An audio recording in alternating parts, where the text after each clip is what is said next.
Killer still on the loose. The school paper consisted of nothing but the dirty truth. I knew both of them. We were rather close. Although a few days before their demise, we had a small falling out. We all did.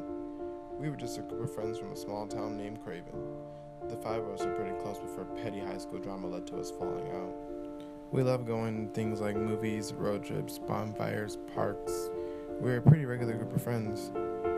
But when one of your closest friends is found dead with her mouth slit wide open 2 weeks after you had a rather severe dispute, that is not normal. Deja Lyon was her name. She was the first to go.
Deja wasn't a people person, but we got along.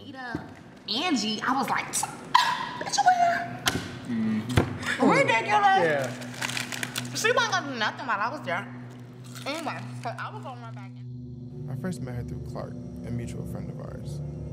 Deja had a reputation for having a big-ass mouth, but I thought she was fucking hilarious.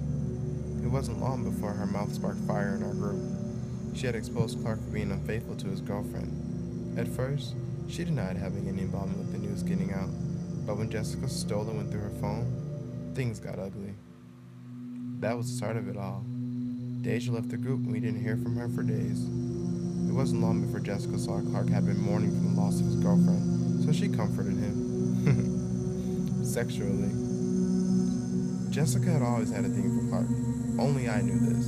Only I was supposed to know this at least. But Shane had a thing for Jessica, and you know how that goes.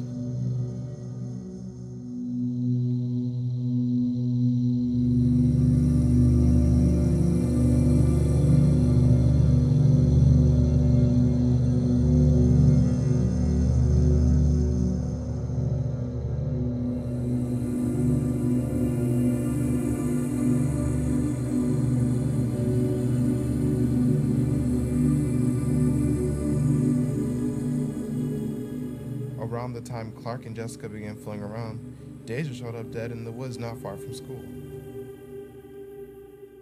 We were already shooken up by the news of Deja's death, but what shook us up even more were the rumors of Jessica killing Deja. Crazy, right? You'd think Clark would have been the one labeled as the killer. After all, he was the one who suffered the most from Deja's big-ass mouth. I just think it's so strange how words can affect someone. Words can tarnish someone's image in seconds if used correctly. The president himself can cause a global nuclear war with nothing other than his mere vocal cords. Chicago's chief of police could cause a catastrophic riot with a simple racist remark. Words can lead an insecure student to put 17 bullets into his innocent classmates' skulls. Words. They're the real weapons of the world.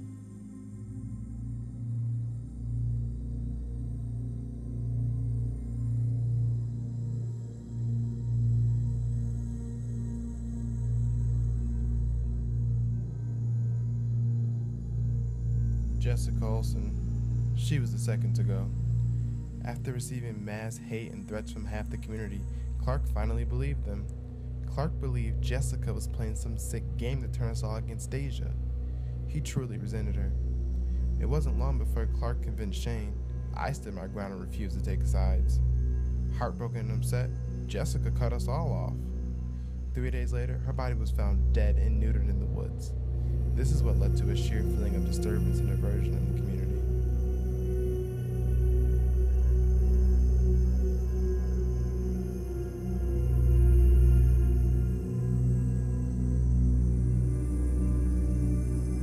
It wasn't too long before all eyes were turned to Clark. The media made him out to be some kind of monster, that he was behind the whole thing, that he pitted Deja and Jessica against each other, and he was some kind of maniac.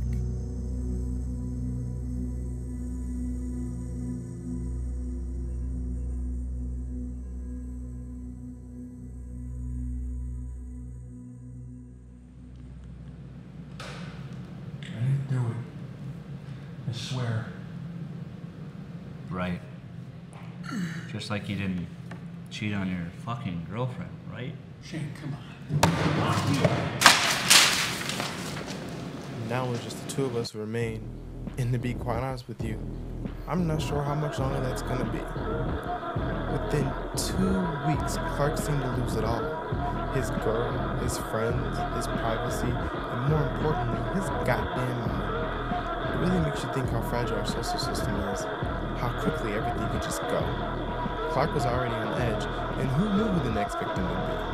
What happens at the end of this? What happens when we're all found dead in the woods, or even if the killer is found guilty of all charges? Do we return to our normal lives? Is all well again? No. It's situations like these that turn into movies, TV shows, video games, and whatever the hell else the media can make money off of. Those things fill more and more minds each day. They give that lonely, disturbed kid with a fragile mind influence. Influence and a license. A license to kill.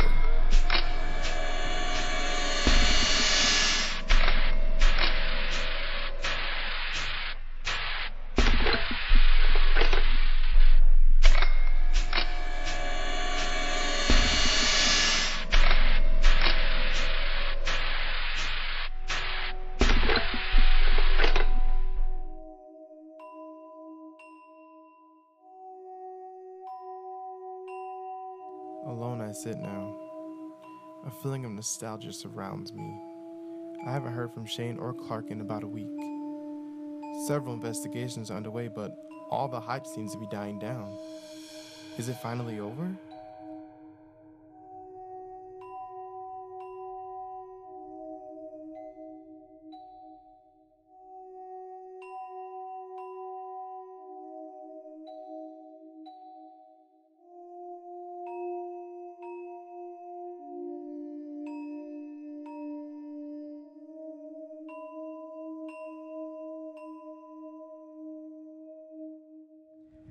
Hello? Shane is dead, Chase. Oh my god. They found him with a broken neck. His body was dumped in the woods.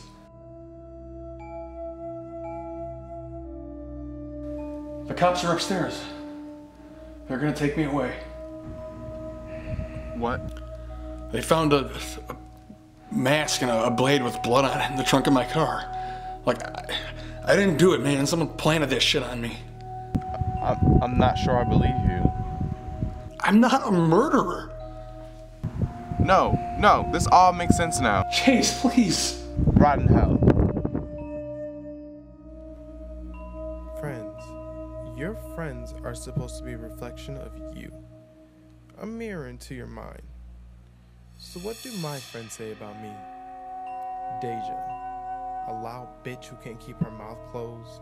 Jessica, a whore who can't keep her fucking legs shut to save her life. Shane, A quick-tempered son of a bitch who's honestly the least annoying of the bunch. And then there's Clark. You know that one guy who's so fucking into himself that he doesn't even know what the fuck is going on around him? All of them are like that, actually. Arrogant, conceited, and obnoxious. Now they're all gone. And Clark isn't the one to blame. You see, a license to kill isn't granted. There is no one person on earth that is allowed to rightfully take a life. Judges, presidents, cops, they're all just ordinary people. Although they make decisions that affect people's lives, they're legally allowed to sentence people to death, nuke a town, to shoot and kill a citizen. They're elected murderers, and that's supposed to make it okay. But I believe a license to kill isn't granted. It's taken.